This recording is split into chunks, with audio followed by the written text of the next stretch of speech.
আটাইলৈকে মোৰ নমস্কাৰ যাচিলোঁ। মোৰ নাম ৰূপা ভৰালী, মই ইয়াৰে সৰপাৰাৰ নিবাসী।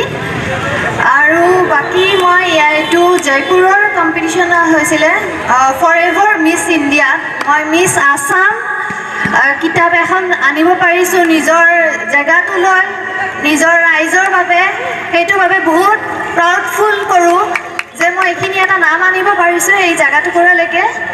আৰু তাত যোৱা মোৰ এক্সপিৰিয়েঞ্চ ক'ব গ'লে মোৰ বহুতেই ভাল লগা এক্সপিৰিয়েঞ্চ, কাৰণ তাত মোৰ গোটেই অল অভাৰ দ্য ষ্টেটছ পাৰ্টিচিপেটছ আহিছিল আৰু তাৰে ভিতৰত অসমক যে উইনাৰ কৰি আনিব পাৰিছোঁ সেইটো বহুত ডাঙৰ কথা।